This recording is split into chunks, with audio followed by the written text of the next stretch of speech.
اب تھوڑا سا یہ جنگ ہوتی کیوں ہے؟ یہ جنگ ہوتی ہے اندر ہمارے دین کو بچانے کے لیے جنگ ہوتی ہے، اور یہ جنگ دین کو بچانے مطلب مدینہ کو بچانے، ہمارے اندر جو مدینہ ہے، جو ہم نے ایک ریاست ہمارے اندر قائم کی ہے، سکون کی، سلامتی کی، اسلام کا جو فلسفہ ہے وہ جنگ لڑائی جھگڑا ہو ہی نہیں سکتا، کیونکہ اسلام کے مطلب ہی ہے امن سلامتی۔ یہاں کوئی بم گولی تلوار بارود میزائل اس کی بات نہیں ہو رہی ہے، یہاں ہو رہی ہے اپنے آپ سے جنگ کرنا، اور جس جنگ میں محمد شامل ہو، جس کے محمد دنیا سے چلے گئے ہیں وہ جنگ میں حصہ نہیں لے، جس کے محمد اس کے قلب میں زندہ ہے وہی مدینے کی ریاست اپنے اندر قائم کر سکتے ہیں۔ مدینہ مطلب دین۔ اسلامی فلسفے کے اندر جنگ جو ہے وہ 4 طریقے کی بتائی ہے، ایک تو غزوہ، اور ایک جنگ جس میں محمد شامل نہیں ہوتے اس کو بولتے ہیں سریہ، یہ بھی القرآن میں نہیں ہے، یہ دونوں جنگ کا ذکر قرآن میں نہیں ہے، ٹھیک ہے۔ پھر ایک ہوتا ہے جہاد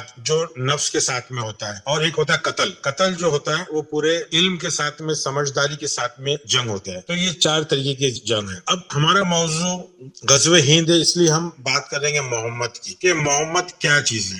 محمد وہ چیز ہے جس پہ قرآن نازل ہوتا ہے، جس پہ وحی آتی ہے، جس پہ جبرائیل جس کے پاس پیغام لے کے آتے ہیں۔ یہ محمد قرآن کا محمد ہے جو ہر کسی کے اندر ہے، کسی نے تاریخ میں زندہ رکھا ہے، مگر قرآن جو بات کرتی ہے وہ خود کی نفس کی بات کرتی ہے، وہ نور کی بات کرتی ہے۔ یہ جو محمد ہے وہ نور ہے، جو قرآن بات کرتی ہے وہ یہ محمد کی بات کرتی ہے جو نور ہے۔ نور کے مطلب علم۔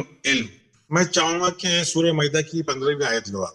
يا أيها الكتاب قد جاءكم رسولنا يبين لكم كثيرا مما كنتم تخفون من الكتاب ويعفو عن كثير قد جاءكم من اللہ نور و کتاب مبین۔ روایتی ترجمہ، اے اہل کتاب تمہارے پاس ہمارے بریکٹ میں یہ پیغمبر آ گئے ہیں جو کتاب بریکٹ میں یعنی تورات اور انجیل کی بہت سی ان باتوں کو کھول کھول کر بیان کرتے ہیں جو تم چھپایا کرتے ہو، اور بہت سی باتوں سے درگزر کر جاتے ہیں۔ تمہارے پاس اللہ کی طرف سے ایک روشنی آئی ہے اور ایک ایسی کتاب جو حق کو واضح کر دینے والی ہے۔ اس آیت میں ذکر کس چیز کا ہے؟ رسول۔ جی بے شک۔ رسول آیا ہے اور رسول ہی نور ہے اور کتاب بھی نور ہے۔ حدیثوں میں تو ہے کہ بھائی محمد نور ہے، مگر قرآن سے ثابت کرنا، اس کو اگر غور سے سمجھیں گے تو آپ کو یہ پتا چلے گا کہ میں نے آپ کو واو کس لیے استعمال ہوتا ہے وہ بھی بتایا تھا۔ پھر ایک 64 کا 8 لے لو آپ۔ فآمنوا باللہ ورسولہ والنور الذی انزلنا واللہ بما تعملون خبیر۔ سو تم اللہ پر، اس کے رسول پر اور اس کے نور پر جسے ہم نے نازل فرمایا ہے ایمان لاؤ، اللہ تعالیٰ تمہارے ہر عمل پر باخبر ہے۔ یعنی رسول پہ ایمان رکھنا ضروری ہے، اللہ پہ ایمان رکھنا ضروری ہے، اور نور پہ ایمان رکھنا ضروری ہے۔ یہ تینوں لفظوں کو ایک لائن میں لے کے آ گیا، مطلب یہ تینوں ایک ہی چیز ہے۔ جس طرح اطیع اللہ اطیع رسول ہے کئی آیتوں میں، کیا اللہ کی اطاعت کرو رسول کی اطاعت کرو، اور ایک آیت میں 4/80 میں رسول کی اطاعت کرو بعد میں اللہ کی اطاعت کرو۔ تو یہ لفظ جو ہے یہ سب ایک ہی لفظ ہے۔ نور، رسول کا کیا کام ہے، اللہ کا کیا کام ہے، اور الکتاب کا کیا کام ہے، یہ ظلمات سے نور کی طرف لے کے آتی ہے۔ یہ ساری چیزیں کی ہے۔ 257 دیکھیں گے تو اس میں بھی آپ کو سمجھ میں آئے گا کہ نور کا کیا کام ہے۔ جو نور کا کام ہے وہ رسول کا کام ہے، وہ الکتاب کا کام ہے، وہ اللہ کا کام جو اندھیرے سے نور کی طرف لے کے آتی ہے۔ سورہ بقرہ کا 257 پڑھ سکتے ہو تو؟ جی سر۔ سورہ بقرہ کا 257۔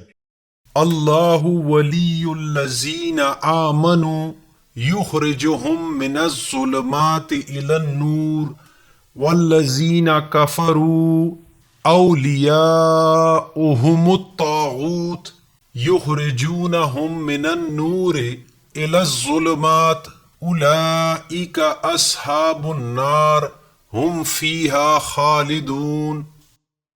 ایمان لانے والوں کا کارساز اللہ خود ہے، وہ انہیں اندھیروں سے روشنی کی طرف نکال کر لے جاتا ہے، اور کافروں کے اولیاء شیطان ہے، وہ انہیں روشنی سے نکال کر اندھیرے کی طرف لے جاتے ہیں۔ یہ لوگ جہنمی ہیں جو ہمیشہ اسی میں پڑے رہیں گے۔ تو رسول کا کام، اللہ کا کام اور الکتاب کا کام، سبھی کا کام ایک ہی ہے کہ وہ ظلمات سے نور کی طرف لے کے جاتا ہے۔ ہم نے یہ بھی دیکھا تھا کہ رسول ہمارے اندر ہے، سورہ بقرہ کی 129 سورہ بکر کی، 151 سورہ بکر کی، 128 رسول تمہارے نفس کے اندر ہے، سورہ ال عمران کی 164 رسول تمہاری نفس کے اندر ہے، اور سورہ بکر کا 143 نکالو جس رسول ہی تمہارا قبلہ ہے، یہ 2 کا 143 نکالو. وَكَذَلِكَ جَعَلْنَاكُمْ أُمَّةً وَسْطًا لِتَكُونُوا شُهَدَاءَ عَلَى النَّاسِ وَيَكُونَ الرَّسُولُ عَلَيْكُمْ شَهِيدًا وَمَا جَعَلْنَا الْقِبْلَةَ الَّتِي كُنْتَ عَلَيْهَا إِلَّا لِنَعْلَمَ مَنْ يَتَّبِعُ الرَّسُولَ مِمَّنْ يَنْقَلِبُ عَلَى عَقِبَيْهِ وَإِنْ كَانَتْ لَكَبِيرَةً إِلَّا عَلَى الَّذِينَ هَدَى اللَّهُ وَمَا كَانَ اللَّهُ لِيُضِيعَ إِيمَانَكُمْ إِنَّ اللَّهَ بِالنَّاسِ لِرَءُوفٌ رَحِيمٌ. اور بریکٹ میں مسلمانوں، اسی طرح تو ہم نے تم کو ایک معتدل امت بنایا ہے تاکہ تم لوگ دوسرے لوگوں پر گواہ بنو اور رسول تم پر گواہ بنے، اور جس قبلے پر تم پہلے کاربند تھے اسے ہم نے کسی اور وجہ سے نہیں بلکہ صرف یہ دیکھنے کے لیے مقرر کیا تھا کہ کون رسول کا حکم مانتا ہے اور کون الٹے پاؤں پھر جاتا ہے، اور اس میں شک نہیں یہ بات تھی بڑا مشکل، لیکن ان لوگوں کے لیے بریکٹ میں ذرا بھی مشکل نہ ہوئی جن کو اللہ نے ہدایت دی تھی، اور اللہ تعالیٰ ایسا نہیں کہ تمہارے ایمان کو ضائع کر دے. اس میں کیا پتا چل رہا ہے کہ جو رسول کی پیروی کر رہا ہے وہ قبلے کی پیروی کر رہا ہے، برابر؟ جی جی. جو رسول کو فالو کر رہا ہے، جو رسول کی اطاعت کر رہا ہے وہ قبلے کی اطاعت کر رہا ہے، تو رسول ہی ہمارا قبلہ ہے. اگر جو لوگ سمجھتے ہیں کہ رسول اس دنیا سے گزر گئے ہیں تو ان کا قبلہ بھی ختم ہو گیا ہے، انہوں نے اپنا قبلہ بھی گھما دیا ہے، ان کا کوئی قبلہ نہیں. رسول کی اطاعت کرنا مطلب قبلے کی اطاعت کرنا، قبلہ مطلب ڈائریکشن. پھر لوگ بولیں گے کہ قرآن تو کہہ رہا ہے کہ رسول بشر ہے نا؟ جی. سورہ کاف کے اندر 18:110 میں کہ رسول بشر ہے. قل انما انا بشر مثلکم یوحی الی انما الہکم الہ واحد. تو بشر کے مطلب میں نے آپ کو بتایا تھا، سمجھایا تھا. کیا ہے بشر کا مطلب؟ سر بشر کے مطلب ہے کہ ایک ایسی خبر جو ہے جو چہرے کا رنگ بدل دے، ایک ایسی چیز جو آپ کے رونگٹے کھڑے کر دے، اسٹیٹ آف اویئرنس میں، جس کو انگریزی میں فریزن سینس. ہاں، جب ہم بشر کا ٹرانسلیشن آدمی کرتے ہیں، انسان کرتے ہیں، تو ہم کو ایسا لگتا ہے کہ تو 18:110 میں جو بشر ہے وہ بشر یہ ہے کہ تمہارے اندر کا سینس ہے. وہ رسول نور ہے، رسول بشر ہے. بشر کے مطلب آدمی نہیں، یہ فزیکل کی بات نہیں ہو رہی ہے. بشر کے مطلب تمہاری ایک اندر کی ایسی خبر ہے، ایسا سینس ہے جو تمہارے چہرے کا رنگ بدل دے، جو تمہارے رونگٹے کھڑا کر دے، جو تم کو خوشخبری دے، جو تم کو آگاہ کرے، خبردار کرے، وہ ہے رسول. اب ایک آیت ہے سورہ بقرہ کی 253 جس میں ہے تل کا رسول. تلك الرسل فضلنا بعضهم على بعض منهم من كلم الله ورفع بعضهم درجات.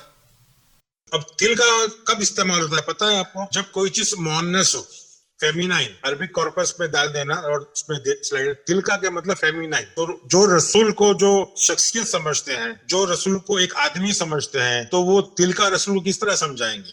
تل کا مؤنث ہے، فیمینائن جینڈر ہے، تو رسول تو فیمینائن جینڈر نہیں ہے. یہاں اشارہ ہو رہا ہے کہ رسول جو ہے وہ آپ جو انسان سمجھ رہے ہو، جو شخصیت سمجھ رہے ہو، وہ شخصیت کی بات نہیں ہو رہی ہے. اسلام ساری شخصیتوں کو ختم کرنے کے لیے آیا ہے. ہم شخصیت کی عبادت، پرستش، پوجا نہیں کرتے، ہم نور پہ چلتے ہیں. نور پہ چلنا مطلب علم پہ. علم ہی اندھیرے کو، ظلمات کو ہماری زندگی سے مٹائے گا. تو غزوہ ہند پہ آ جاتے ہیں. غزوہ ہند کے مطلب حدیث کے مفہوم میں تم کو اپنے ٹیمپٹیشن، لالچ، اٹریکشن، گلیمر، جھوٹی شان، اندر میٹھی میٹھی باتیں کر کے کیا بولتے ہیں اس کو، مسکا مارنے کو کیا بولتے ہیں؟ چاپلوسی.